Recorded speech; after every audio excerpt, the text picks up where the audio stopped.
demi-ment. Cette histoire pourrait changer votre façon de voir les choses, car vous n'allez pas croire ce qui va se passer. Bienvenue sur notre chaîne. Préparez-vous. Andrew Ruiz, PDG d'une chaîne de supermarchés valant un demi-milliard de dollars, décide de visiter ses magasins en secret. Déguisé en client ordinaire, il entre dans l'un de ses magasins en ville.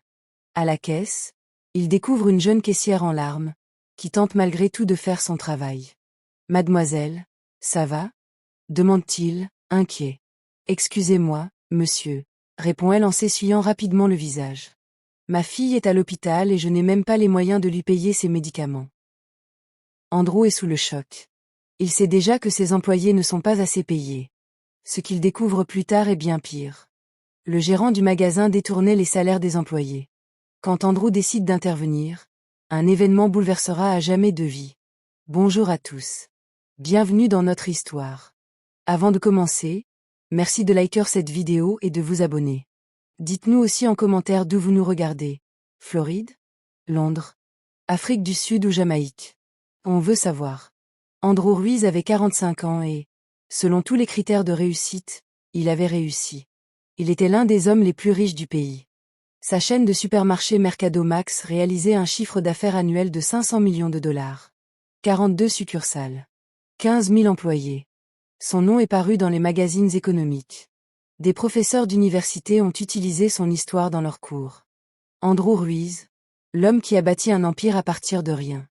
Voilà le genre de choses que les gens disaient de lui lors des dîners, tandis qu'il souriait, hochait la tête et réfléchissait en silence aux chiffres du prochain trimestre. Il était parti de rien. Vraiment de rien.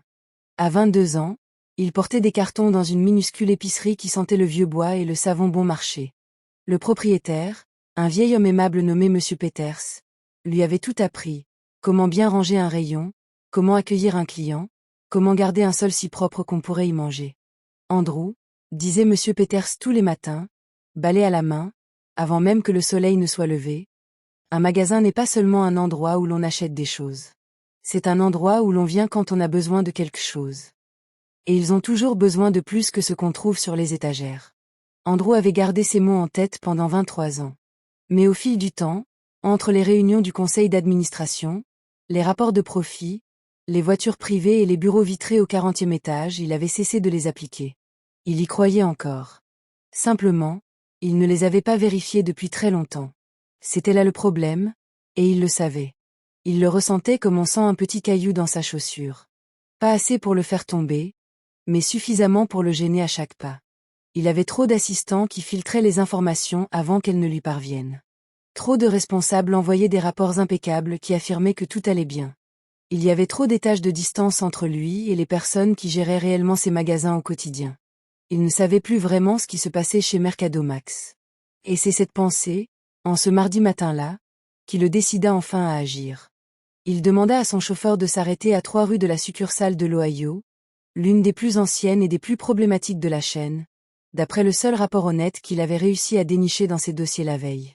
Il se changea sur la banquette arrière. Un jean. Un simple t-shirt blanc. Une veste grise toute simple qu'il avait empruntée à l'un de ses gardes du corps. Il laissa sa montre en or enfermée dans la boîte à gants. Il mit une casquette bleue et rabattit la visière. Restez en arrière, ordonna-t-il à son équipe de sécurité. Assez loin pour que personne ne puisse vous joindre.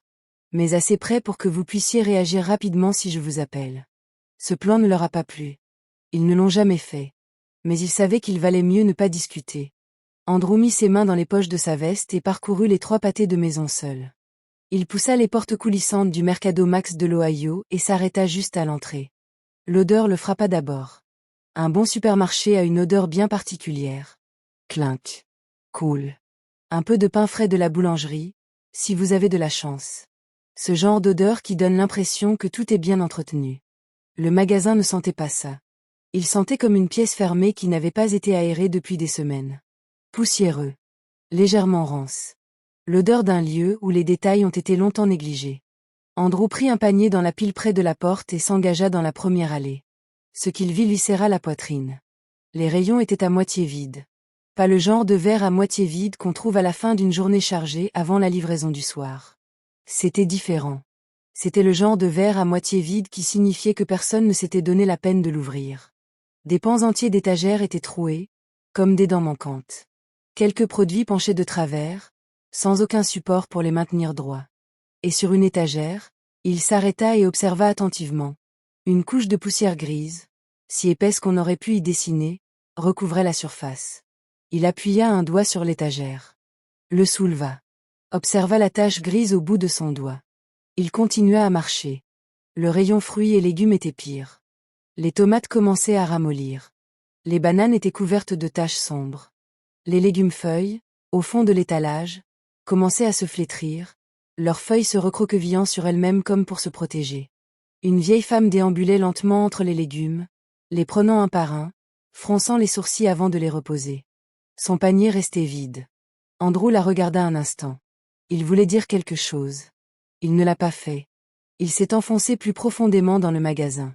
Il comptait les articles en marchant, comme il le faisait lorsqu'il était jeune et apprenait le métier auprès de M. Peters. Cette ampoule cassée au plafond, non pas seulement clignotante, mais carrément éteinte, projetait des zones d'ombre dans les allées. 4 étagères étaient soit inclinées, soit fissurées, soit les deux. Un grand réfrigérateur près du rayon boucherie faisait un bruit de moteur de petit camion, vibrant et bourdonnant si fort qu'un client à proximité s'en est éloigné. Il aperçut 5 employés durant sa visite du magasin. 2 d'entre eux étaient regroupés dans un coin d'allée, chuchotant sans regarder ni les rayons, ni le sol, ni les clients alentour.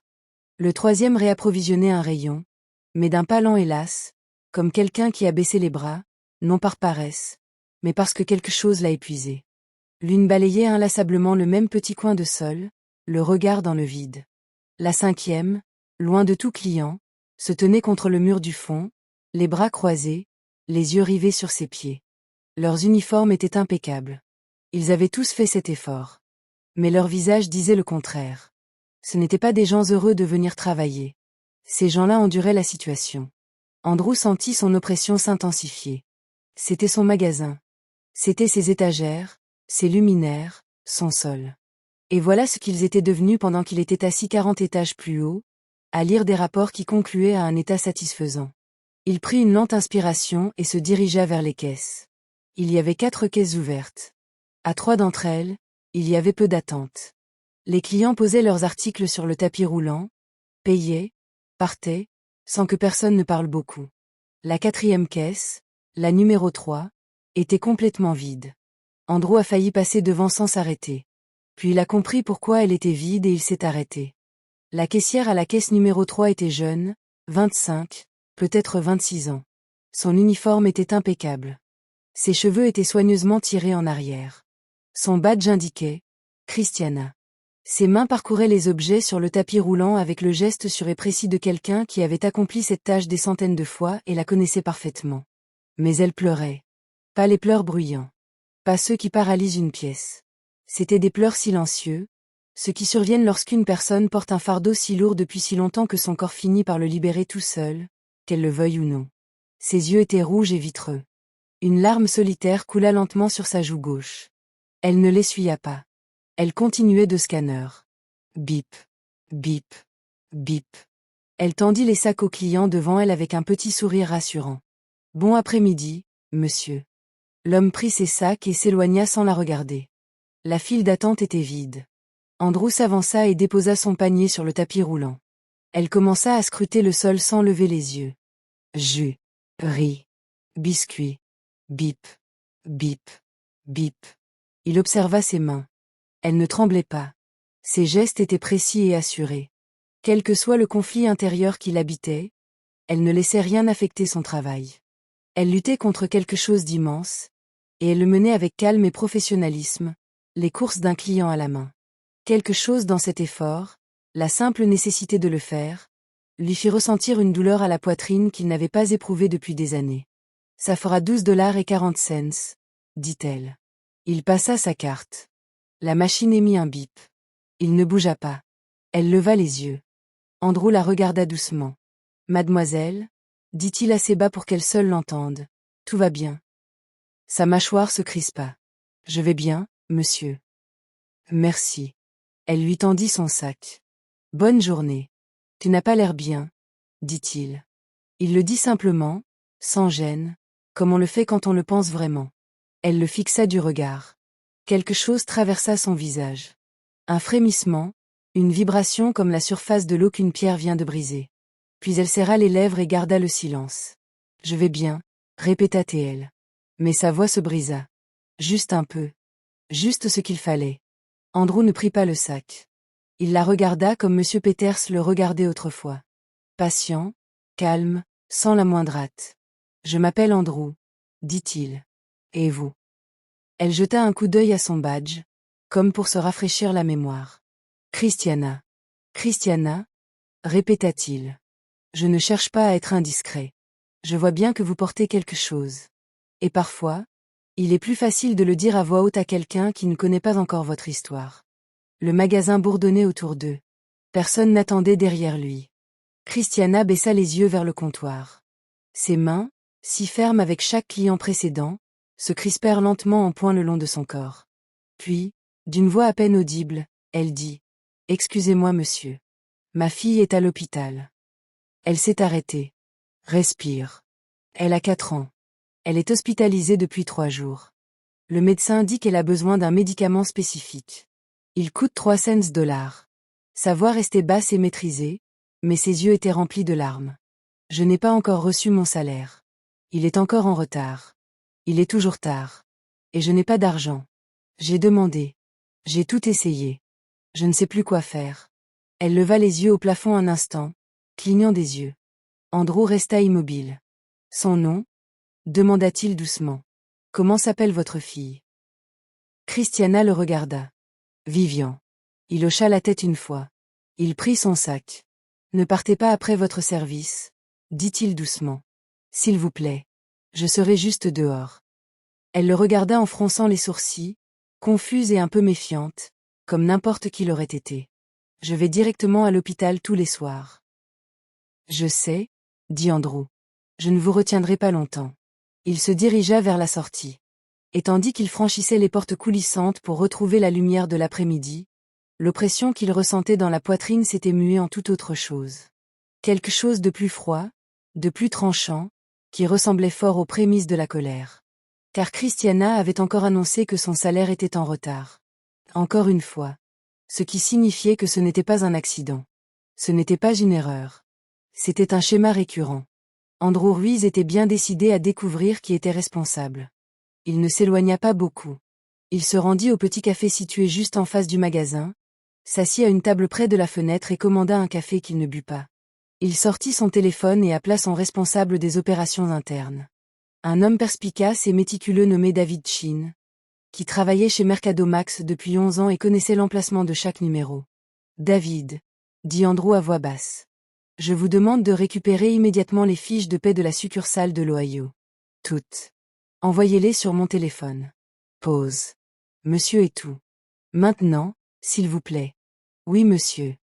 Les enregistrements sont arrivés en 7 minutes.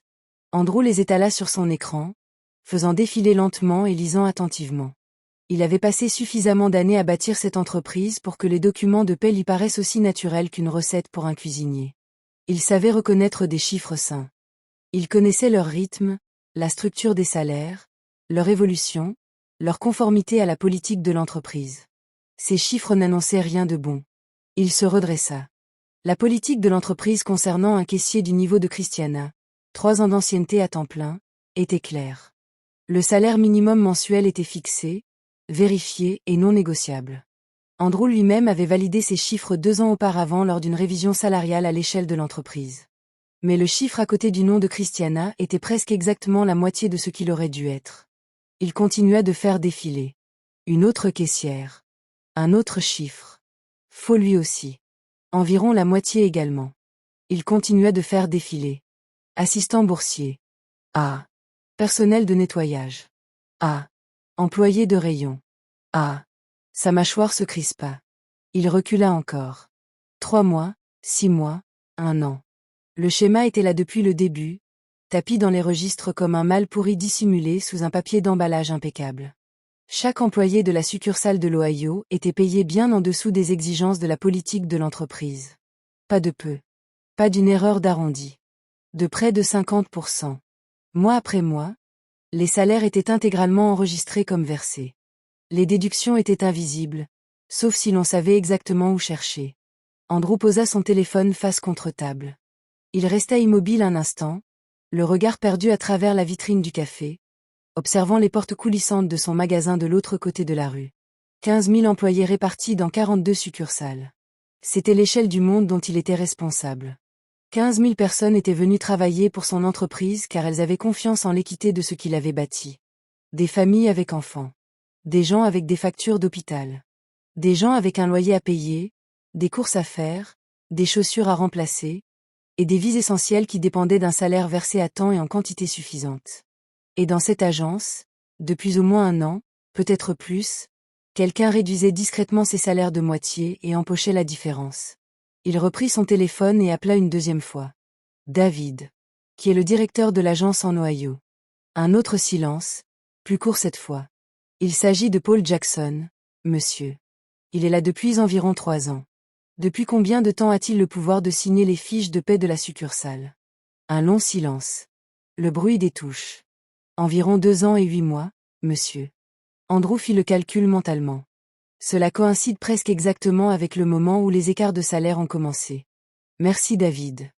Ne parlez de cet appel à personne. Pas encore. Compris, monsieur. Il raccrocha et se retourna vers le magasin. Paul Jackson. Directeur d'agence. Près de 3 ans à ce poste, dont 2 ans et demi passés à s'approprier les salaires de ses subordonnés.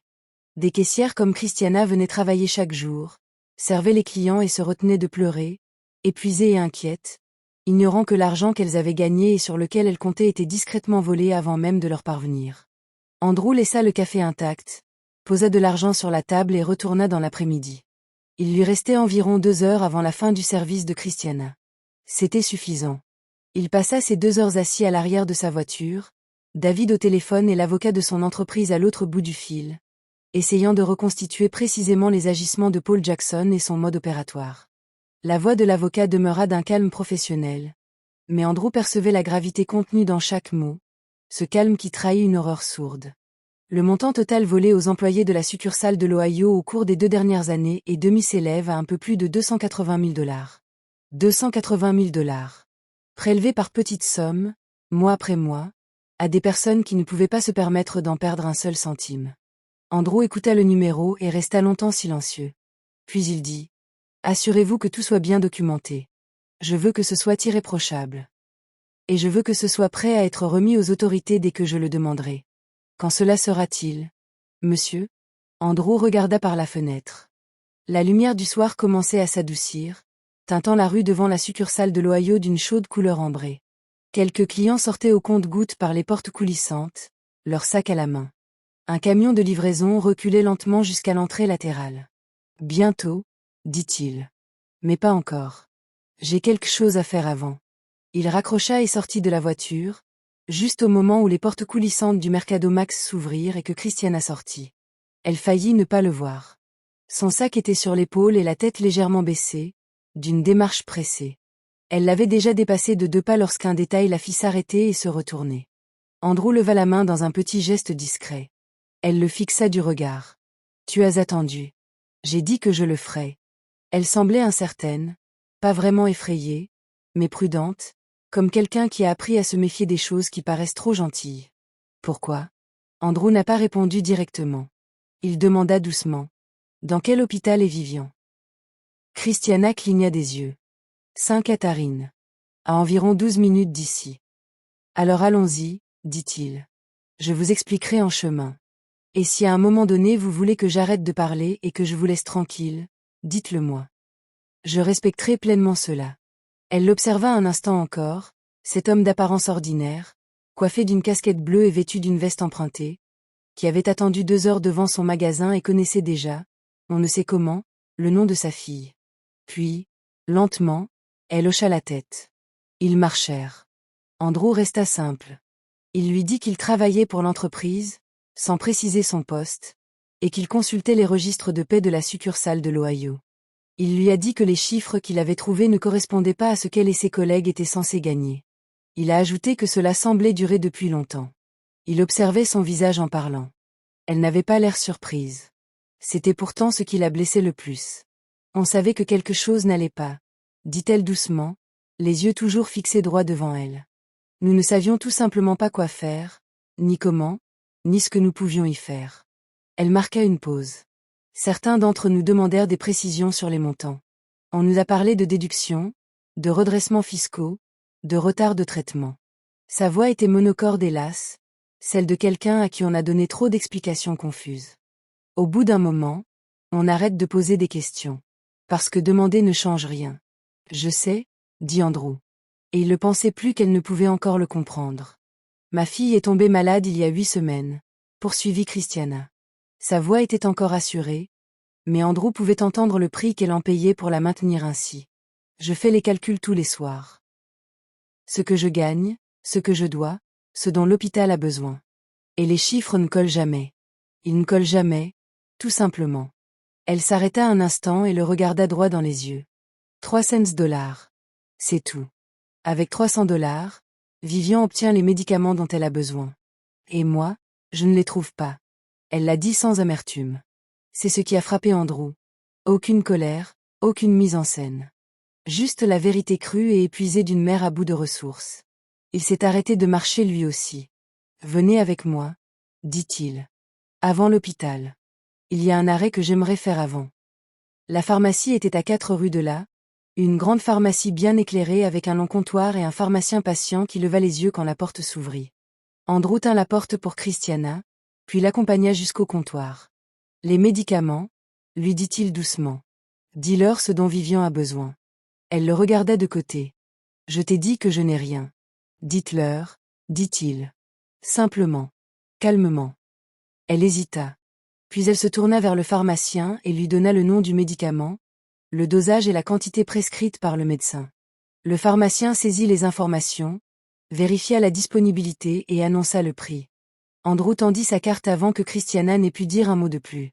La machine émit un bip. Le reçu s'imprima. Le pharmacien alla préparer la commande à l'arrière. Christiana resta immobile à côté de lui. « Pourquoi faites-vous cela » demanda-t-elle. Sa voix n'était qu'un murmure. Andrew la regarda. « Parce que votre fille a besoin de médicaments ce soir. Et parce que ce qui est arrivé à votre salaire, ce qui s'est passé, est inadmissible. Et j'ai l'intention d'y remédier. » Il marqua une pause. Mais cette étape prend un peu plus de temps.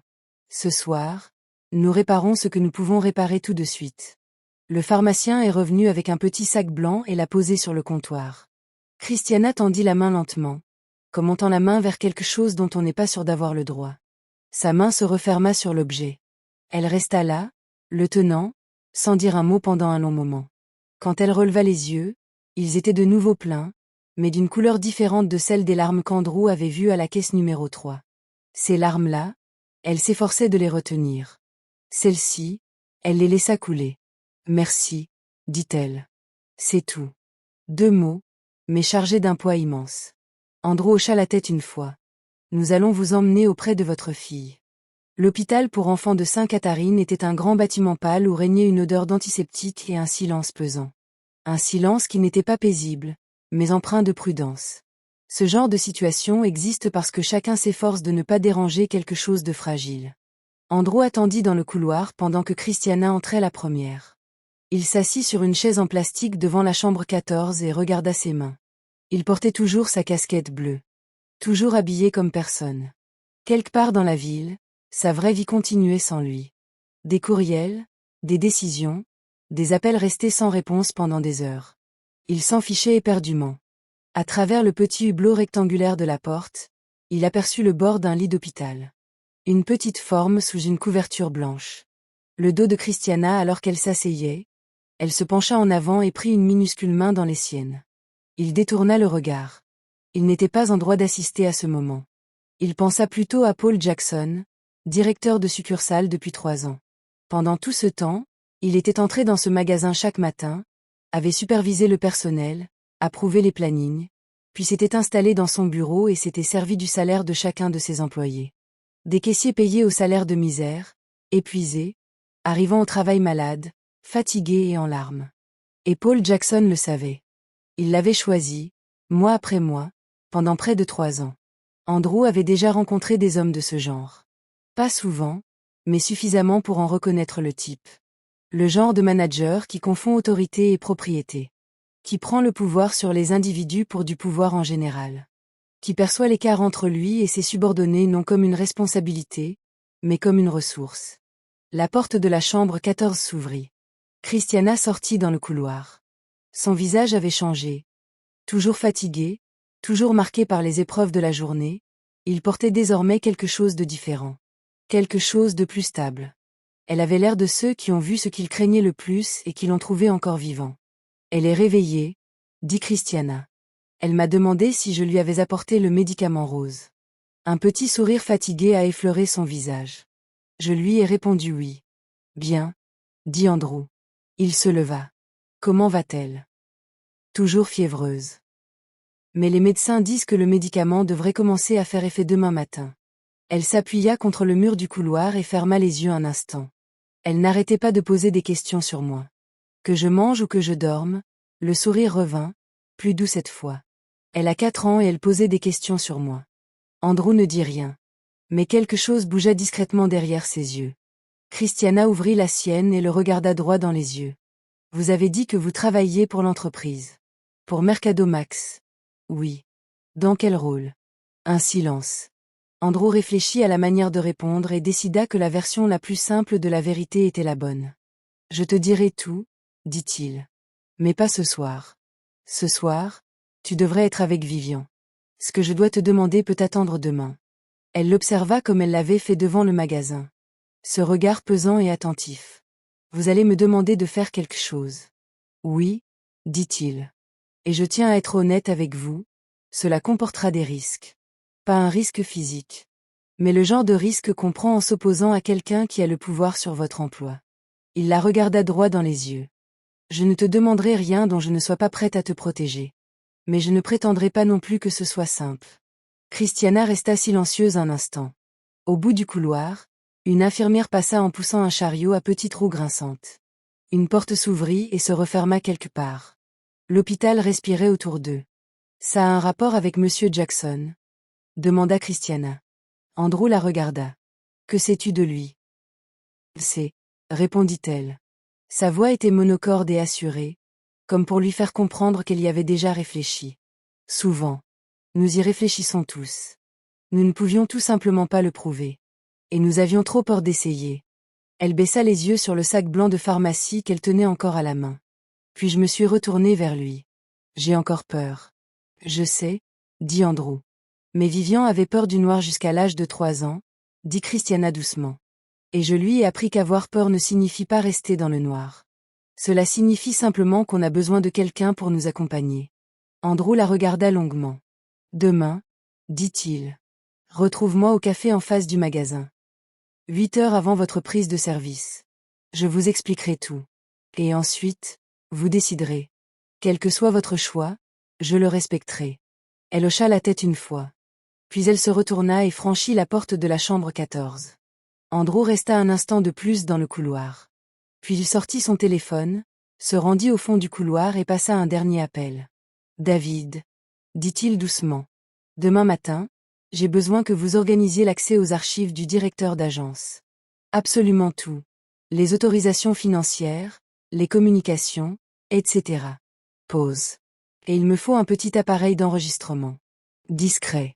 Quelque chose qui tient dans une poche de veste. David resta silencieux une seconde. Monsieur. Vous prévoyez ce que je crois? Probablement, répondit Andrew. Nouvelle pause. Tout sera prêt pour 7h30. Andrew raccrocha et regarda les lumières de la ville en contrebas par la fenêtre de l'hôpital.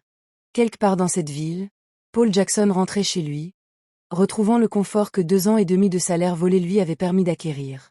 Il était probablement en train de dîner. Sans doute sans penser une seconde à la caisse numéro 3. Il y penserait bien assez tôt. Le café en face de Mercado Max était calme à 8 heures du matin. Quelques personnes avec des ordinateurs portables. Un vieil homme avec un journal. L'odeur du café frais et du pain chaud faisait tout ce que le supermarché d'en face aurait dû faire et ne faisait pas. Christiana est arrivée 2 minutes en avance. Elle portait déjà son uniforme.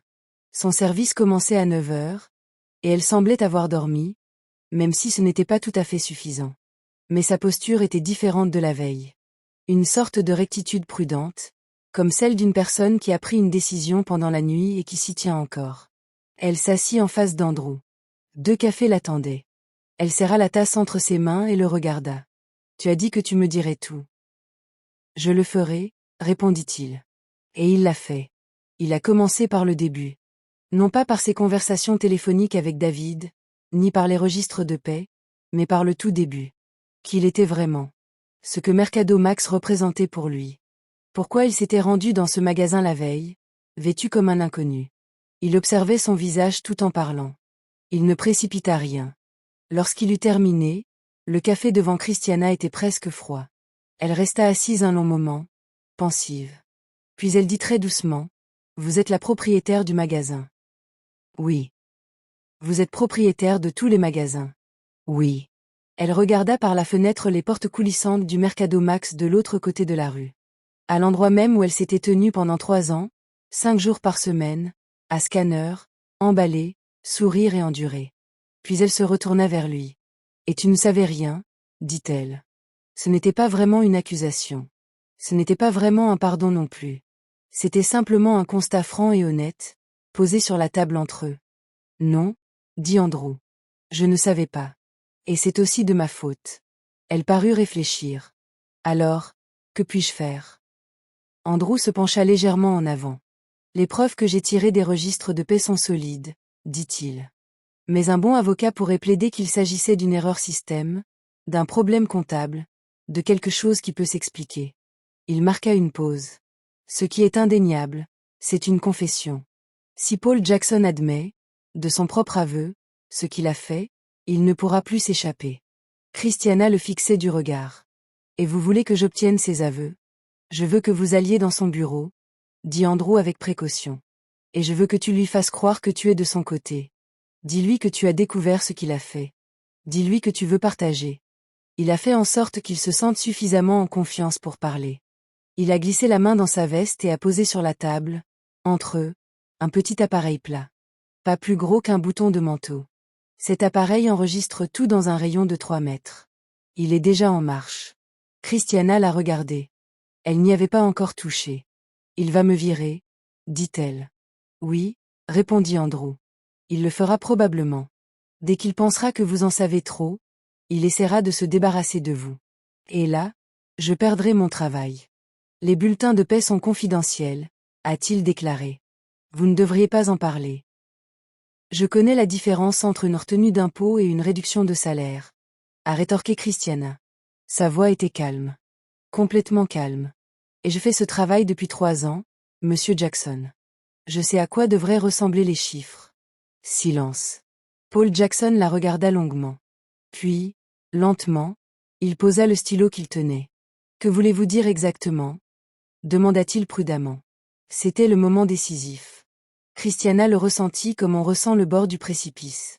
Un léger vertige, une boule dans l'estomac, le choix entre reculer ou avancer. Elle a avancé. Je dis, dit-elle doucement, que je sais ce qui est arrivé au salaire. Et je ne suis pas là pour le signaler. Elle soutint son regard. Je suis là parce que j'ai besoin d'argent. Ma fille est malade. Je vous observe depuis longtemps et je vous trouve pragmatique. Je vous demande donc, en toute simplicité, s'il est possible de trouver un arrangement. Le silence qui suivit fut les 10 secondes les plus longues de la vie de Christiana. Paul Jackson la fixait. Elle observa son visage exprimer des émotions qu'elle ne parvenait pas à identifier.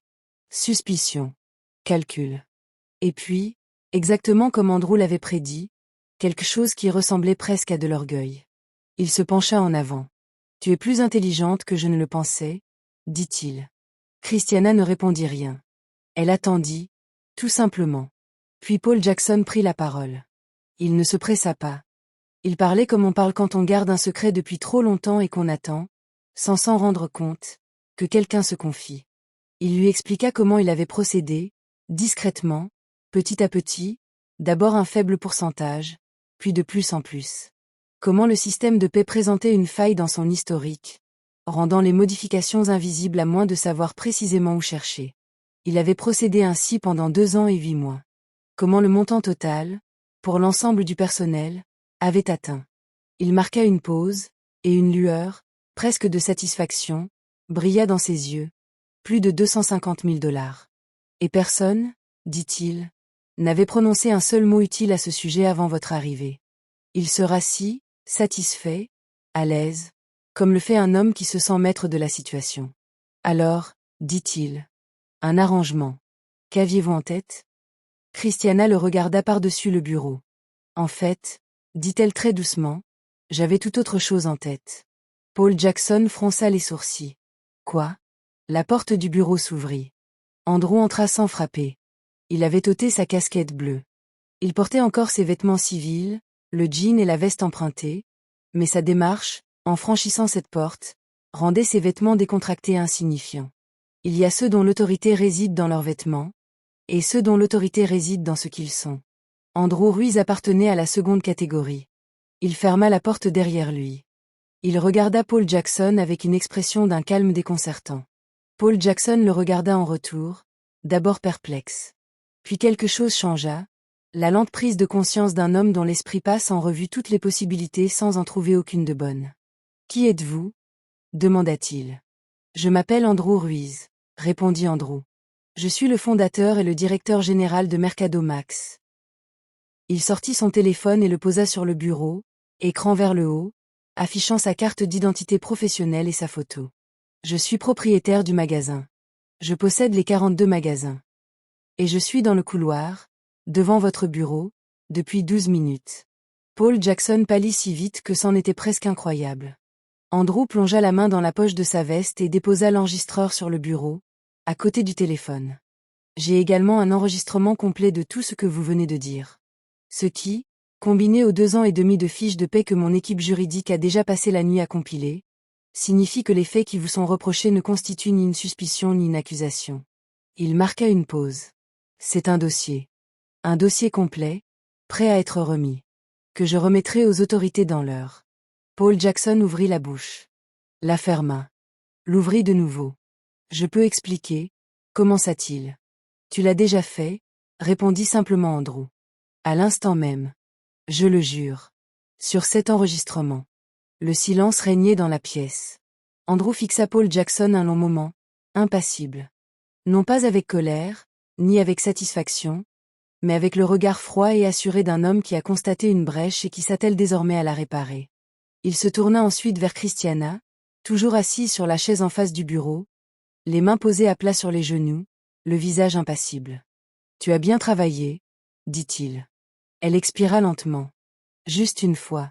Comme quelque chose qu'on a retenu très longtemps et qu'on lâche enfin. Dehors, l'équipe de sécurité d'Andrew était déjà en mouvement. 2 des gardes du corps d'Andrew entrèrent dans le bureau 30 secondes plus tard. 1 minute après, un 3e homme en costume sombre fit son apparition, se présenta à Paul Jackson à voix basse et lui tendit un document. Paul Jackson le lut assis. Il le lut 2 fois. Lorsqu'il eut terminé, il avait complètement perdu son sang-froid. Il leva les yeux vers Andrew. « C'est une affaire de police, » dit-il. Sa voix s'était affaiblie. « Vous ne pouvez pas simplement. J'ai des droits. » « Oui, » dit Andrew. « Et les policiers, qui sont en route, veilleront à ce que ces droits soient respectés. » Il prit l'enregistreur sur le bureau et le remit dans la poche de sa veste. « Je tiens à être clair, Monsieur Jackson. Je ne suis pas une personne vindicative. Je ne fais pas cela par plaisir. Je le fais parce qu'il y a des gens dans ce magasin qui venaient travailler chaque jour en toute confiance, persuadés d'être payés équitablement.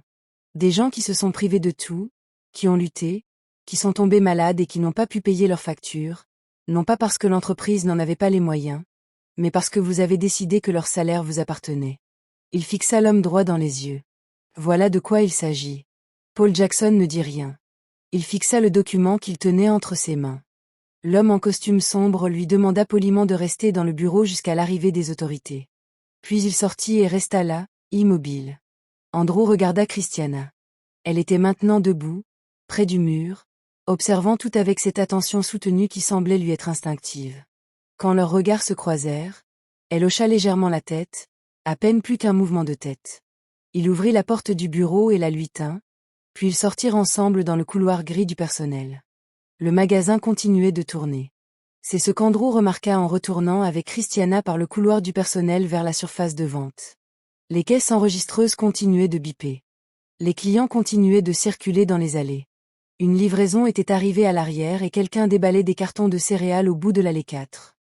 Les machines habituelles du magasin continuaient de tourner, indifférente au fait qu'un événement important venait de se produire dans les bureaux à l'arrière. Mais le personnel sentait que quelque chose clochait. Dans un endroit comme un supermarché, où tout le monde travaille côte à côte et où les murs sont fins, les nouvelles vont vite. Andrew a vu la scène se dérouler en direct, tout en passant. Un murmure s'échappa entre deux employés qui remplissaient les rayons près du pain. Le caissier à la première caisse leva les yeux, puis les regarda de nouveau. La jeune femme qu'il avait remarquée la veille, celle qui remplissait les rayons d'un air fatigué et terne, se tenait immobile, une boîte de pâtes à la main, le regardant traverser le magasin. Il s'arrêta près du centre du magasin, là où l'allée principale s'ouvrait suffisamment pour que la plupart des clients puissent le voir. Il n'éleva pas la voix. Il n'en avait pas besoin. Il resta là, immobile, et un à un, les gens s'approchèrent, interrompant leurs activités, sortant de derrière les comptoirs, s'arrêtant avec leurs chariots. Des clients aussi, sans trop savoir pourquoi. « Je m'appelle Andrew Ruiz », dit-il d'une voix assez forte pour être entendu clairement, mais sans aucune emphase. « Je suis propriétaire de Mercado Max. De l'intégralité du magasin. Et j'étais dans ce magasin hier en tant que cliente, habillée exactement comme aujourd'hui, car je devais voir ce qui s'y passait réellement. » Le silence. Les caisses enregistreuses s'étaient tues. Même le réfrigérateur près du rayon viande semblait avoir décidé de retenir son bruit un instant. « Ce que j'ai trouvé est inacceptable », a déclaré Andrew. Le magasin n'est pas géré correctement. Les rayons, la propreté, les conditions de travail, c'est de ma faute, car je n'étais pas assez attentif. Et vos salaires? Il marqua une pause. Vos salaires sont falsifiés depuis près de 3 ans. Le directeur d'agence prélève de l'argent sur vos salaires chaque mois. Pas mal. Environ la moitié de ce que chacun d'entre vous aurait dû recevoir. Un murmure parcourut l'assemblée, entre le souffle coupé et le murmure étouffé. C'était quelque chose de plus compliqué. Les gens qui soupçonnaient quelque chose depuis longtemps et qui l'entendaient maintenant confirmer à haute voix. Un jeune homme au fond de la salle, un membre de l'équipe de manutention, devina Andrew à son uniforme, dit doucement. Je le savais. Ces 3 mots seulement. Mais la façon dont il les a prononcés portait en lui des années de frustration. Chaque centime qui vous a été pris vous sera rendu, a déclaré Andrew. En totalité. Avec intérêt. Les paiements débuteront dans la semaine. Vos salaires seront immédiatement corrigés pour correspondre à ce qu'ils auraient dû être dès le départ. Il laissa la situation se décanter un instant. Quant à la personne responsable, elle se trouve actuellement dans les bureaux, en attente des autorités. Il ne reviendra pas dans ce magasin. Un autre silence. Différent du premier. C'était comme un soupir de soulagement. La jeune femme qui tenait la boîte de pâtes l'avait posée sur l'étagère à côté d'elle. Elle portait une main à sa bouche. Ses yeux brillaient. Andrew observa les visages rassemblés, des visages fatigués, des visages soucieux, des visages qui avaient appris à ne rien laisser paraître et à n'espérer que peu. Et il ressentit le poids de ce que cela signifiait d'avoir laissé cela se perdre dans l'ombre pendant si longtemps. « Je suis désolé, » dit-il, « de ne pas l'avoir vu plus tôt. » C'était la chose la plus simple qu'il ait dite. Et d'une manière ou d'une autre, c'est elle qui a eu le plus d'impact. Il a retrouvé Christiana plus tard, debout près de la caisse numéro 3. Pas derrière, juste à côté, une main posée délicatement sur le bord du tapis roulant. Elle le regardait comme on regarde un objet qui a occupé une place très importante dans sa vie pendant très longtemps. « Comment te sens-tu » demanda Andrew. Elle réfléchit un instant. « Étrange », finit-elle par dire. Comme lorsqu'un bruit qui durait depuis si longtemps qu'on ne l'entendait plus s'arrête soudainement. Et le silence paraît plus assourdissant que le bruit ne l'était. Andrew l'avait parfaitement compris. « Christiana, » dit-il, « j'aimerais vous parler de la suite des événements. Plus précisément, de ce qui va se passer pour vous. » Il marqua une pause. « Pas aujourd'hui, tu en as assez pour aujourd'hui. Mais quand tu seras prêt. » Elle le regarda. « Que va-t-il se passer ensuite ? » Un autre titre, dit-il. Et un salaire bien différent. Elle l'observa un instant. « Tu n'es pas obligé de faire ça. » « Je sais, » répondit Andrew. « Je ne le fais pas par obligation. Je le fais parce qu'au cours des dernières 24 heures, vous avez fait preuve de plus de courage, de plus de constance et de plus de discernement que la plupart des personnes que j'ai grassement payées pendant des années. » Il l'a dit simplement, sans aucune flatterie. C'est simplement le regard d'un homme qui a passé des décennies à apprendre à reconnaître la qualité. Je ne veux pas perdre cela. Christiana resta silencieuse un long moment. À l'extérieur, à travers les vitrines du magasin, Une voiture de police s'était arrêtée au bord du trottoir. 2 agents se dirigeaient vers l'entrée. « Mon service commence dans 4 minutes, » dit Christiana. Andrew la regarda. Puis, malgré tout, malgré la gravité de la matinée et le poids des 2 derniers jours, une sorte de rire effleura son visage. « Prends cette journée, » dit-il. Elle secoua la tête. « Il faut quelqu'un au registre 3. » Elle le dit avec une franchise qui n'était pas de l'entêtement, mais quelque chose de plus vieux et de plus calme, l'instinct d'une personne qui a toujours été présente, quoi qu'il arrive. Andrew la regarda un instant. Puis il hocha la tête une fois, avec un respect qu'il n'avait pas besoin d'expliquer. « Je t'appellerai demain, » dit-il. Elle se pencha sur la suite. Elle passa derrière le comptoir, appuya sur le bouton pour ouvrir sa caisse et leva les yeux vers le client suivant, arborant le même petit sourire professionnel qu'elle prodiguait depuis 3 ans. Mais cette fois, Andrew remarqua que son sourire illuminait son regard. La semaine suivante fut la plus chargée de l'année pour Andrew, et pourtant, il avait connu de nombreuses années chargées. La procédure judiciaire contre Paul Jackson progressa rapidement.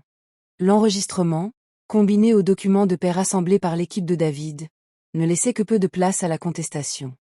L'avocat de Jackson a tenté à 2 reprises de négocier une réduction de peine. À chaque fois, l'équipe juridique d'Andrew a refusé. À la fin de la semaine, Paul Jackson a été formellement inculpé de fraude et de détournement de salaire, et le dossier a été transmis aux autorités compétentes. Andrew n'a pas assisté à la procédure. Il avait dit tout ce qu'il avait à dire dans ce bureau au couloir gris. Il se concentrait désormais sur la restauration. Chaque employé de la succursale de l'Ohio a reçu un relevé détaillé des sommes qui lui étaient dues par rapport à celles qui lui avaient été versées au cours des 2 dernières années et 8 mois. La différence a été directement versée sur son compte en 4 jours. Chaque centime a été versé comme promis par Andrew, plus un pourcentage supplémentaire en compensation de la période de privation de salaire. Chaque paiement était accompagné d'une lettre signée par Andrew lui-même, expliquant la situation et présentant des excuses sincères pour le manque de vigilance qu'il avait permise. Il a reçu 41 réponses, la plupart brèves. Plusieurs messages ne contenaient que quelques mots, mais il les a tous lus. Il a également dépêché une équipe à la succursale de l'Ohio. Non pas des inspecteurs, ni des auditeurs, mais une véritable équipe d'entretien et de réapprovisionnement qui a passé 3 jours à réparer les plafonniers, les étagères, à entretenir les réfrigérateurs et à combler tous les espaces vides jusqu'à ce que le magasin ressemble enfin à un Mercado Max. Il a fait nommer un nouveau responsable intérimaire en attendant de trouver un remplaçant permanent. Il a rénové la salle de pause. Il a fait nettoyer les sols en profondeur. Des petites choses. Mais le genre de petites choses qui font comprendre aux gens qui travaillent là-bas tous les jours que vous méritez leurs efforts. Il a appelé Christiana jeudi matin. Elle répondit à la 2e sonnerie, ce qui lui fit comprendre qu'elle attendait l'appel. « Comment va Vivian ?» demanda-t-il d'abord. « Mieux », répondit Christiana, et il perçut le soulagement particulier dans ce mot. Ce genre de soulagement qui survient après des jours d'attente, d'hésitation et de doute. La fièvre est tombée mardi soir. Les médecins disent que si son état continue de s'améliorer à ce rythme, elle pourra rentrer chez elle d'ici la fin de la semaine. Bien, dit Andrew. Et il le pensait vraiment, comme on le pense quand ce n'est pas juste une formule de politesse. Vous vouliez parler, dit Christiana, de la suite. Oui. Il avait soigneusement réfléchi à la façon de le dire. Non pas qu'il doutât de la proposition, mais parce qu'il voulait que ses paroles soient bien perçues. Non pas par charité. Non pas comme une récompense pour avoir bien géré une crise. Mais pour ce que c'était réellement. La reconnaissance d'une réalité. J'ai repensé à la succursale de l'Ohio, a-t-il dit, et au fait que l'un des problèmes fondamentaux que j'y ai constaté n'était pas seulement un directeur corrompu. C'était le manque de vigilance de la part de ses supérieurs. Et personne en dessous de lui ne se sentait suffisamment en sécurité pour parler. Il marqua une pause.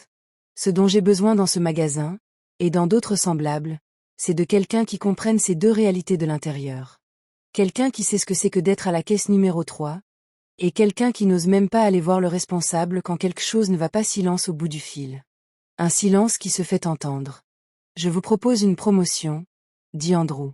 Vous commencerez comme caissier superviseur, avec un salaire à la hauteur de vos responsabilités, et non plus basé sur vos anciens chiffres. Et vous aurez la possibilité, au cours de l'année prochaine, d'accéder à un poste de responsable des opérations de succursale. Avec une formation, un mentorat et tout ce dont vous avez besoin pour vous épanouir. Il marqua une nouvelle pause. Vous seriez directement responsable devant moi. Pas par l'intermédiaire de plusieurs niveaux de responsables qui peuvent ou non transmettre l'information correctement. Directement. Le silence se prolongea un peu plus cette fois. Je suis caissière, dit Christiana, d'une voix douce mais sans s'excuser. Juste honnêtement. Vous étiez caissier, dit Andrew. Mardi matin, vous étiez assis en face d'un homme qui vous volait depuis 3 ans et vous avez réussi à le mettre en confiance pour qu'il avoue tout. Vous l'avez fait calmement, clairement et sans la moindre erreur. Puis tu es allé te tenir derrière ta caisse pour le reste de ton service. Il marqua une pause. Christiana. Vous êtes un leader depuis longtemps. Le titre ne vous a pas encore été attribué. Un autre silence s'installe. Plus court cette fois. Vivian rentre samedi, a-t-elle dit. Je sais. Il me faudrait donc commencer lundi. Andrew sentit une vague de chaleur et de certitude l'envahir, comme si les choses trouvaient leur place. Lundi me convient, dit-il. Les changements au sein de la succursale de l'Ohio s'opèrent progressivement, comme tout véritable changement. Non pas en un instant spectaculaire, mais par de petites modifications quotidiennes qui, mises bout à bout, donnent naissance à quelque chose de nouveau. Christiana a commencé sur le terrain, comme elle l'avait demandé, avant d'accéder à un poste de supervision. Elle a dit vouloir tout réapprendre sur le magasin avant d'envisager d'en gérer quoi que ce soit. Andrew, quand David lui a annoncé cela, n'a rien dit. Mais il a gardé cela en tête, y voyant une preuve supplémentaire qu'il avait fait le bon choix. Elle avait un don pour les gens. Pas le don de façade, pas celui qu'on apprend dans une formation en management, mais le don authentique qui vient de l'expérience, de l'autre côté de chaque situation difficile qu'elle gère aujourd'hui. Elle remarquait quand un membre du personnel était en difficulté avant même qu'il n'en parle. Elle se souvenait des noms, des prénoms d'enfants et des petits détails que l'on avait mentionnés une fois sans que personne n'y prête attention. Le personnel lui faisait confiance non pas parce qu'elle était leur supérieure, mais parce qu'il l'avait vue, dans son bureau, accomplir ce qu'aucun d'eux n'avait osé faire depuis des années. Sous sa direction, la succursale de l'Ohio s'est métamorphosée. L'étagère est restée pleine. Le sol est resté propre. Les lumières fonctionnaient. Les produits étaient frais. Des clients qui avaient discrètement cessé de venir, comme on cesse de fréquenter les endroits qu'on juge délaissés, ont commencé à revenir. Un habitué, un homme âgé nommé Monsieur Cartwright, qui faisait ses courses là depuis l'ouverture et qui avait changé de fournisseur 2 ans auparavant, est revenu un jeudi après-midi. Il a jeté un coup d'œil autour de lui et a dit, sans s'adresser à personne en particulier. Eh bien, on dirait que quelqu'un s'est occupé de nous. Christiana l'entendit le dire. Elle sourit et reprit ses activités. 6 mois après le mardi où Andrew avait franchi pour la première fois ses portes coulissantes, coiffé d'une casquette bleue et vêtu d'une veste empruntée, il la rappela. Elle a répondu du premier coup cette fois-ci. Je voudrais que vous veniez au quartier général, a-t-il dit. Cette semaine si possible. J'ai quelque chose à te montrer. Elle est arrivée vendredi. Andrew l'a accueillie lui-même dans le hall. Sans assistant ni intermédiaire, il l'accompagna jusqu'à la salle de conférence au 14e étage qui offrait une vue imprenable sur la ville. Un dossier était posé sur la table. Il lui fit signe de s'asseoir, s'assit en face d'elle et ouvrit lui-même le dossier au lieu de le lui faire glisser. Selon lui, Mercado Max compte 3 zones régionales sous-performantes. L'Ohio en fait partie. Les 2 autres se situent dans les districts du centre et du sud. Des problèmes similaires, un manque de supervision, des problèmes de morale du personnel, une direction en place depuis trop longtemps sans véritable responsabilisation. Il a retourné le dossier pour qu'elle puisse voir la page récapitulative. Je veux désigner une personne responsable des 3 groupes. Quelqu'un qui allie une connaissance approfondie du terrain et un caractère qui ne cède pas face à l'inconfort. Christiana regarda la page. Puis lui. C'est un travail colossal, dit-elle. C'est vrai, acquiesça Andrew. Je suis superviseur depuis 6 mois. Tu fais ce travail depuis toujours, a dit Andrew. Le titre de superviseur date de 6 mois. Pas toi. Elle baissa de nouveau les yeux sur la page. Son doigt glissa lentement le long d'une ligne, celle du titre en haut de la description du poste proposé. Directrice des opérations régionales. 3 pôles. 48 employés sous sa responsabilité directe. Un salaire tout simplement supérieur à tout ce que Christiana avait jamais vu figurer sur aucun document officiel. Elle resta longtemps silencieuse. Vivian commence l'école en septembre, dit-elle finalement. Je sais, répondit Andrew. Elle aura besoin de stabilité. De régularité. Je ne peux pas voyager constamment. Le poste est basé dans l'Ohio, avec des déplacements mensuels sur les autres sites. Vous rentrerez chez vous tous les soirs. Il marqua une pause. Je l'avais prévu ainsi. Elle leva les yeux vers lui. Son expression changea. Pas vraiment de la surprise, mais plutôt le regard particulier de quelqu'un qui a passé des années à se préparer à un monde plus petit qu'il ne l'espérait, et qui s'adapte lentement à la réalité. Ce n'est pas le cas. Pourquoi fais-tu tout ça? Demanda-t-elle, sans aucune suspicion. Elle voulait vraiment comprendre. Andrew y réfléchit. Il aurait pu lui donner une réponse purement professionnelle. Celle concernant l'efficacité opérationnelle, l'investissement dans les talents et le positionnement stratégique. Tout cela aurait été vrai. Mais ce n'aurait pas été toute la vérité. Parce que M. Peters disait toujours, dit-il lentement, un magasin n'est pas seulement un endroit où l'on achète des choses. C'est un endroit où l'on vient quand on a besoin de quelque chose. Et on a toujours besoin de plus que ce qu'il y a sur les étagères. Il marqua une pause. J'avais oublié cela depuis longtemps. Tu me l'as rappelé. Et je pense que les personnes qui nous rappellent les choses les plus importantes méritent d'être dans un endroit où elles peuvent continuer à le faire. Christiana le regarda longuement par-dessus la table de conférence. Puis elle se pencha, lui retourna le dossier et prit le stylo qui se trouvait à côté. « Indiquez-moi où signer, » dit-elle. Un mercredi après-midi tranquille d'octobre, 2 ans après le jour où Andrew Ruiz était entré chez Mercado Max, coiffé d'une casquette bleue, et avait trouvé une jeune femme en pleurs derrière la caisse numéro 3, Christiana effectuait sa tournée hebdomadaire de la succursale de l'Ohio. Elle était habillée différemment maintenant. L'uniforme de la caissière avait été remplacé par un blazer foncé et un pantalon propre. Un petit badge Mercado Max épinglé à son revers indiquait son nom et sa fonction. Elle portait une tablette à la place d'un lecteur de code-barre. Ses cheveux étaient détachés. Mais elle parcourait les allées comme toujours, lentement, en observant attentivement chaque détail. L'étagère à redresser dans l'allée 6. Le présentoir de fruits et légumes à renouveler avant demain matin. La jeune caissière de la caisse numéro 2, qui travaillait debout depuis 5 heures et avait probablement mal aux pieds, avait besoin qu'on lui dise qu'elle pouvait bien faire une pause de 10 minutes. Christiana s'arrêta et fit exactement cela. Elle retournait vers le bureau lorsqu'elle remarqua que la file d'attente à la caisse numéro 1 s'était allongée. Un homme au premier rang remplissait ses poches avec une urgence croissante. C'était un homme âgé, d'une 60aine d'années, vêtu d'un manteau gris, aux mains prudentes. Il portait un panier contenant 6 ou 7 objets modestes. La caissière avait déjà fait le total. Le montant affiché à l'écran était de 31 $ et quelques centimes. L'homme regarda son portefeuille. Il regarda l'écran.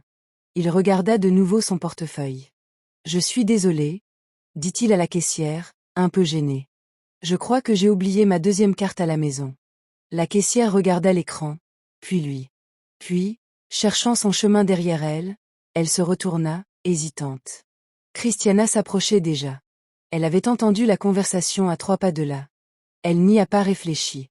Elle n'a pas pesé le pour et le contre, ni pris de décision formelle. Elle s'est simplement approchée de la caisse, a regardé l'écran et a tendu sa carte au caissier. « Tout va bien, » dit-elle au vieil homme. « Ne vous inquiétez pas, » il la fixa du regard. « Impossible. Vous pouvez prendre vos sacs, » dit doucement Christiana. « Et passer un bon après-midi. » La machine émit un bip. La caissière tendit ses sacs à l'homme. Il resta un instant immobile, les tenant à la main, le regard fixé sur Christiana, l'air absent, puis hocha lentement la tête, comme on hoche la tête quand un simple merci ne suffit pas. Il se dirigea vers la sortie. Christiana le regarda partir.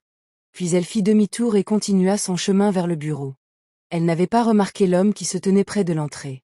Andrew Ruiz était habillé normalement, comme souvent ces derniers temps lorsqu'il se rendait dans ses magasins. Plus de casquette bleue. Il avait renoncé à cela, ainsi qu'à l'habitude de se comporter comme un étranger dans ses propres bâtiments. Il était descendu de voiture et maintenant, le personnel le connaissait, et c'était ainsi que cela devait être. Il était arrivé 10 minutes plus tôt et effectuait sa propre ronde discrète lorsqu'il aperçut la file d'attente à la caisse numéro 1. Il s'était arrêté. Il avait observé.